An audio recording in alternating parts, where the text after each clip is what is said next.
Ahojte všetci. Tu je stena, ktorej štvorcový meter má vyššie len na $5, čo je dokonca menej ako 400 ruských rubľov. A všetky steny ma vyjdú asi na $200, celkovo 15 000 rubľov. Čo poviete na steny tohto ultranízkorozpočtového projektu? V rámci tohto projektu staviam dom, na materiály ktorého som plánoval minúť len $1000 amerických. A to je len 75 000 ruských rublov na celý dom. Stena je dostatočne pevná, hneď vhodná na finálnu úpravu.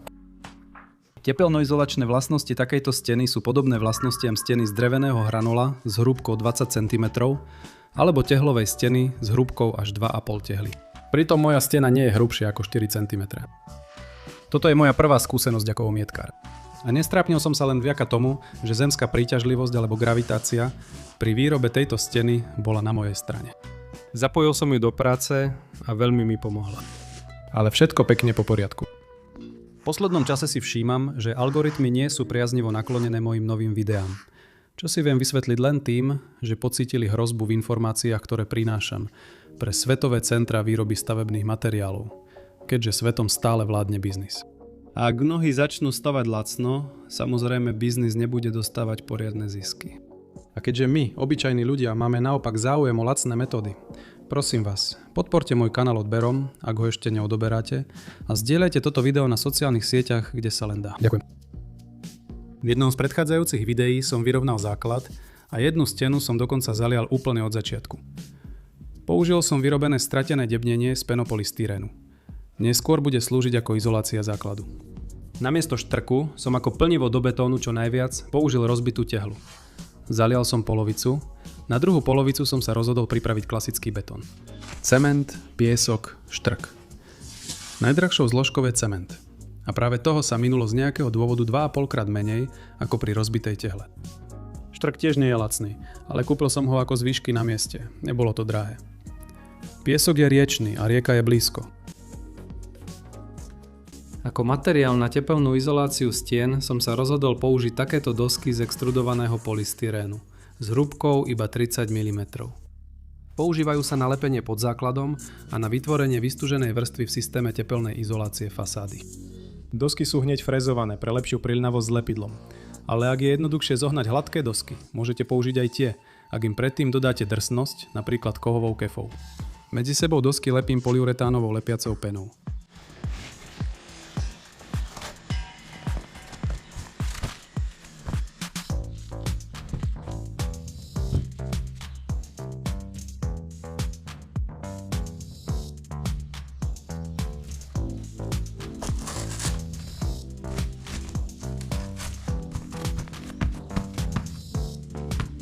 Lepidlo začne lepiť už asi po 20 minútach. A kým je čerstvé, prebytočnú penu môžete odstrániť priamo takto. Keď lepidlo úplne stvrdne, samo sa oddelí od položenej polyetylenovej fólie. Ale čakať sa nedá. Preto proces urýchľujem tak, že podkladám drevovláknitú dosku.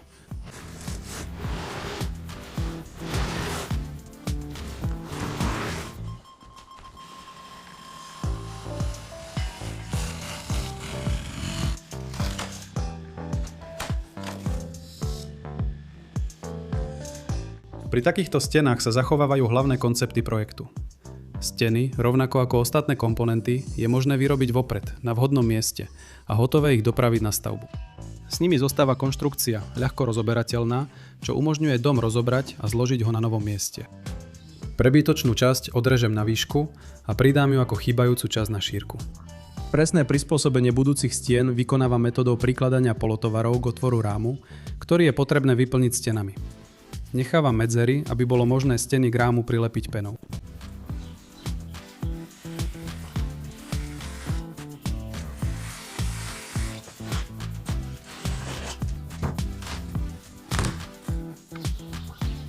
Rovnako tak zlepujem polotovary pre ďalší otvor.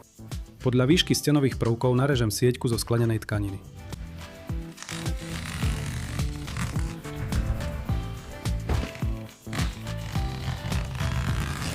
Ďalej budem používať lepidlo na penopolystyrenové dosky.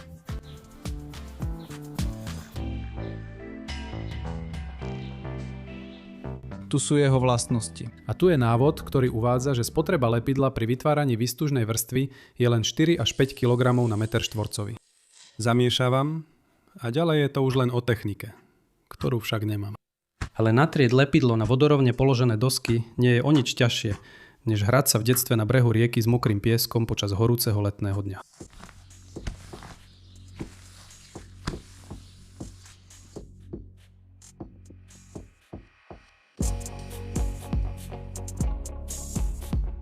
Na natretý povrch prejdem zúbkovanou stranou kovového ladidla, vtlačím výstužnú sieťku a uhladím lepidlo.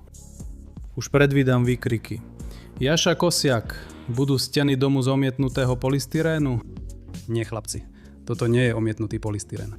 To všetko sa postupne mení na skutočný kompozitný materiál.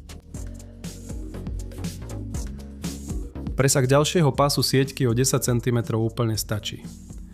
Širokou stierkou sa snažím povrch vyrovnať. Pravidelní diváci môjho kanála by si mali pamätať video, v ktorom som z polystyrénu zlepil trup motorového čona. A keď som slabý a krehký materiál doplnil malým množstvom sklenenej tkaniny a epoxidovej živice, získal som veľmi pevnú loď. Bude tu fungovať aj efekt sendvičového panelu, pri ktorom je hotová konštrukcia výrazne pevnejšia ako jej jednotlivé časti. To je však pevnosť materiálov. Na experiment som použil aj obyčajné lepidlo na dlaždice. To je tiež vhodné na vytváranie tenkých vrstiev. Pri práci som nezistil žiadny rozdiel vo vlastnostiach týchto dvoch zmesí. Či sa nejaké rozdiely objavia pri používaní, ukáže čas.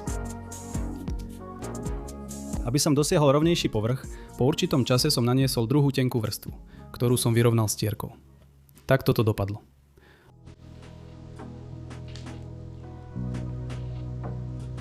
Počkali sme, kým povrch trochu stuhne a potom sme steny otočili. Otočili sme ich traja, aby sme znížili riziko silnej deformácie a následného vzniku prasklín, pretože do úplného stuhnutia lepidla bolo ešte veľmi ďaleko. A potom všetko opakujem presne rovnako. Ale skúsenosť je výsledkom ťažko zaplatených chýb. Preto sa už od prvej vrstvy začal dariť rovnejší povrch.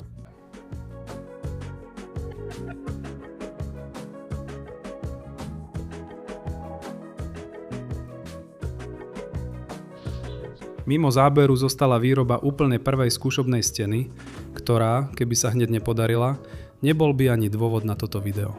Natieral som ju lacnejšou cementovou omietkovou zmesou ako je lepidlo, v jednej vrstve. Druhú vrstvu som sa rozhodol pridať už vo vertikálnej polohe. Bez skúsenosti musím poznamenať, že je to poriadna zábava. Nám, amatérom, sa omietanie v horizontálnej polohe robí oveľa jednoduchšie ako vo vertikálnej. Aby som steny dočasne zafixoval, do otvorov som priskrutkoval takéto drevené latky. Na základ prilepujem hydroizoláciu s odrezkou asfaltového šindľa. Na ňu pred montážou steny nanášam lepiacu penu. Každý stenový prvok má plochu približne 4 štvorcové metre. A na každú takúto stenu som spotreboval len 1,5 25-kilového vreca lepidla. To znamená, že hmotnosť 4 štvorcov s prihliadnutím na hmotnosť ľahkého penopolystyrénu a sieťky je len 40 až 45 kg. Chcel som názorne ukázať, aké ľahké je premiestniť takéto steny na miesto montáže. Ale ja som do keľu nezapol kameru. No, druhýkrát to tam a späť vláčiť nebudeme. Nie. Myslím si, že takéto steny sú skvelou alternatívou k SIP panelom. Nikto nezakazuje použiť hrubší penový polystyrén. A hrúbku omietky možno bez problémov zvýšiť z 3 mm napríklad na 1 cm. Aj tak vás to vyjde lacnejšie ako OSB doska. Ja mám jednoducho ten najprísnejší režim šetrenia peňazí. Pohodlie pri práci sa dá ešte výrazne zlepšiť použitím špeciálneho stĺpa. A tým, že budete robiť užšie stenové prvky, aby ste ľahšie dočiahli na ich stred. V ďalších videách plánujem trénovať montáž takýchto stien, dverí a okien. Vrátane amerických posuvných dverí typu slider. A úplne dokončiť montáž stien môjho domu. Výborne.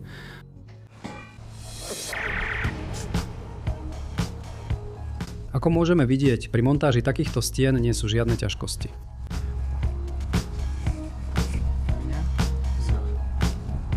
Pri stavbe stien, napríklad z penobetónu alebo tehal, bude už len práca najatého omietkara na ich vyrovnanie stať viac, než je výrobná cena mojich stien. A takéto steny, ktoré sú hneď omietnuté, ako vidíme, dokáže vyrobiť ľahko aj úplný laik. Čoskoro omietkari prídu o prácu. Dočasne to upevňujem pomocou hranolov.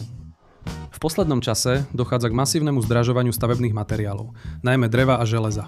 A to znamená, že je potrebné upustiť od používania stavebných materiálov, ktoré sa stali finančne nedostupnými.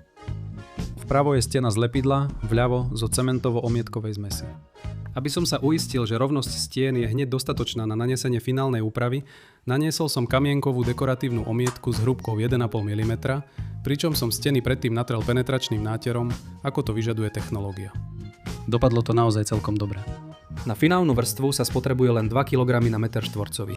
Na YouTube som nenašiel videá o podobnom variante stien. Možno je to nejaké know-how? $5 nie je konečná výrobná cena za meter štvorcový. Dá sa ešte znížiť. Tento raz som si s tým veľmi nelámal hlavu a všetko som kúpil v prvom obchode, na ktorý som narazil. Ale dá sa kúpiť lacnejšie, ak nakúpite priamo u prvého dodávateľa, samozrejme, ak si dáte tú námahu ho nájsť. Ja mám jednoducho smiešne malé objemy. Ešte sa dá použiť namiesto extrudovaného polystyrénu lacnejší penový polystyrén. Ten som pôvodne aj plánoval použiť. Až na poslednú chvíľu som sa rozhodol pre extrudovaný polystyrén. Presvedčila ma jeho takmer nulová nasiakavosť. Výroba a predaj stavebných zmesí je veľmi seriózne a ziskové odvetvie. A v ich receptúrach spravidla nie je nič nadprirodzené. Preto, ak si lepidlo vyrobíte sami, môžete naozaj výrazne ušetriť. Polystyrén plus domáce lepidlo, sklotextilná sieťka je aj tak lacná a stena vás vyjde celkovo asi na $3. Ale do takýchto extrémov už nepôjdem. Mne to takto úplne vyhovuje. Možno niekto namietne, že takéto steny majú slabú odolnosť proti vlámaniu.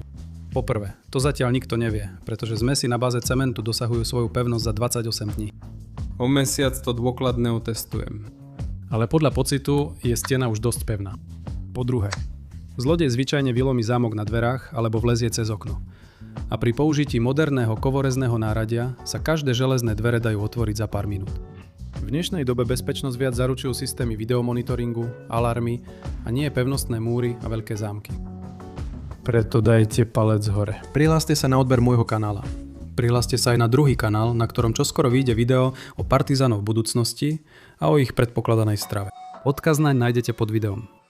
Kliknite aj na zvončeky a určite vás budem informovať. Ďakujem.